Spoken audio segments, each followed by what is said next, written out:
যোৱা 18 ডিচেম্বৰ বুধবাৰে এটা ৰাজনৈতিক দলৰ ৰাজভৱন চলো এক প্ৰতিবাদী কাৰ্যসূচী আছিলে আৰু তাত অসম আৰক্ষীয়ে যি বৰ্বৰভাৱে কন্দুৱা গেছ নিক্ষেপ কৰি কেইবাগৰাকীও সাংবাদিকক ইতিমধ্যে আহত কৰিছে আৰু এই ঘটনা সৰ্বত্ৰে বিয়পি পৰাৰ লগে লগে আমি গৰিহণা দিছোঁ আৰু সেয়েহে আজি পশ্চিম নলবাৰী এই প্ৰেছ ক্লাবৰ সন্মুখত আমি কেইবাগৰাকীও সাংবাদিক লগ হৈ ইয়াক কলা বেজ পৰিধান কৰি ইয়াক প্ৰতিবাদ সাব্যস্ত কৰিছোঁ। এক কথাত ক'ব লাগিব যে বহু বছৰ পূৰ্বে আব্ৰাহাম লিংকনে কৈ গৈছিল যে এই ৰাজনৈতিক ব্যৱস্থা অৰ্থাৎ গণতন্ত্ৰ ব্যৱস্থাটো হৈছে যে আগৰ দিনত আছিল by the people, of the people, for the people, আৰু এতিয়া দেখিবলৈ পোৱা গৈছে যে by the criminal, of the criminal, for the criminal. যিহেতুকে এই গণতন্ত্ৰ ব্যৱস্থাটো এক ৰাজনৈতিক ব্যৱস্থাৰ পৰা এক আচলতে স্পষ্টভাৱে ভাহি উঠে, কাৰণ ৰাজনৈতিক দলৰ দ্বাৰা চৰকাৰ গঠন হয় আৰু এই গণতন্ত্ৰৰ মাধ্যমটোৰে আমি চৰকাৰ গঠন কৰি আছোঁ।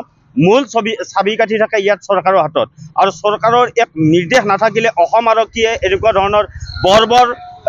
ধৰণৰ ঘটনা সংঘটিত কৰিব নোৱাৰে। ইয়াৰ পূৰ্বেও গুৱাহাটীত সাংবাদিকৰ আক্ৰমণ, নাজিৰাত যি এগৰাকী কৰ্মৰত অৱস্থাত থকা সাংবাদিকক যি গুলিয়াম বুলি ভাবুকি দিয়া এক প্ৰকাৰ আৰক্ষীৰ এনেকুৱা ধৰণৰ বৰ্বৰতাক আমি গৰিহণা দিছোঁ।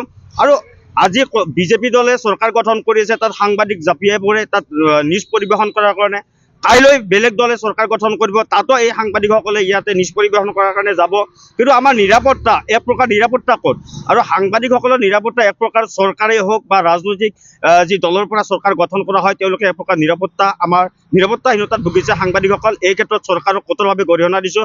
পুনৰবাৰ ভৱিষ্যতে যাতে আৰক্ষীৰ এনেকুৱা ধৰণৰ বৰ্বৰতাৰ সন্মুখীন আমাৰ সাংবাদিকবিলাক নহয়, তাৰ কাৰণে অসম চৰকাৰক গৰিহণা দিয়াই নহয়, ইয়াৰ পৰা প্ৰতিবাদেৰে আমি জনাওঁ যে মুখ্যমন্ত্ৰী হিমন্ত বিশ্ব শৰ্মা ডাঙৰীয়াই এই কথাটোও কৈছে যে সাধাৰণ লোকক যেনেকুৱা ধৰণে ব্যৱহাৰ কৰিব লাগে আৰক্ষীৰ এই ব্যৱহাৰ অটুট ৰাখিব লাগে। তাৰ বিপৰীতে মুখ্যমন্ত্ৰীয়ে এনেকুৱা ধৰণে কোৱাৰ বিপৰীতে আৰু সেইখন চৰকাৰৰ নিৰ্দেশতে এক প্ৰকাৰ ক'ব লাগিব ভিডিঅ'ত স্পষ্ট ভাহি উঠে যে কালি সিদিনা যেতিয়া কন্দুৱা গেছ ব্যৱহাৰ কৰিছিলে একদম স্বতঃস্ফূৰ্তভাৱে এই সাংবাদিকসকলক লক্ষ্য কৰিয়ে এই কন্দুৱা গেছ ব্যৱহাৰ কৰিছিল। তাৰ বিনিময়ত কেইবাগৰাকীও ভিডিঅ'ত ইতিমধ্যে ভাইৰেল হৈছে, কেইবাগৰাকীও সাংবাদিক আহত হৈছে, এই ক্ষেত্ৰত আন এজন লোক নিহত হৈছে। গতিকে এনেকুৱা ধৰণৰ ব্যৱস্থা যাতে অসমত পুনৰাবৃত্তি নহয়, অসমত নহয় ভাৰতবৰ্ষতে এতিয়া সাংবাদিকসকলক আক্ৰমণৰ এক আচলতে কম্পিটিশ্যন হৈছে, আৰু ইয়াৰ বিৰোধিতা কৰি আজি আমি পশ্চিম নলবাৰী প্ৰেছ ক্লাবৰ সন্মুখত ইয়াৰ সাংবাদিকসকলে আমি কলা বেজ পৰিধান কৰি প্ৰতিবাদ কৰিছোঁ। আৰু পৰৱৰ্তী সময়ত যদি এনেকুৱা ধৰণৰ আৰক্ষীৰ এই বৰ্বৰতা সাংবাদিকসকলৰ ওপৰত কৰে তেতিয়াহ'লে ইয়াতকৈ আমি গণতান্ত্ৰিকভাৱে আমি এই প্ৰতিবাদ তীব্ৰতৰ কৰি তুলিম। 18 ডিচেম্বৰত গুৱাহাটীত এটি ৰাজনৈতিক দলৰ প্ৰতিবাদী কাৰ্যসূচীত কন্দুৱা গেছ প্ৰয়োগ কৰিছিল আৰক্ষীয়ে, আৰু এই কন্দুৱা গেছ প্ৰয়োগ কৰাৰ পিছতে কেইবাগৰাকীও সাংবাদিক আহত হৈ পৰিছিল।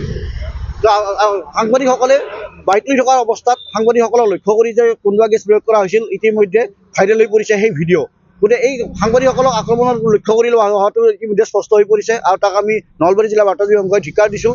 আৰু অসম বাৰ্তাজীৱী সংঘৰ আহ্বান মৰ্মে আজি আমি নলবাৰী জিলা বাৰ্তাজীৱী সংঘইও কলা বেজ পৰিধান কৰি ইয়াৰ প্ৰতিবাদ সাব্যস্ত কৰিছোঁ। অনাগত দিনত যাতে সাংবাদিকক আক্ৰমণৰ লক্ষ্যও নকৰে তাৰ প্ৰতি আমি আৰক্ষী প্ৰশাসনকো সকীয়াই দিছোঁ।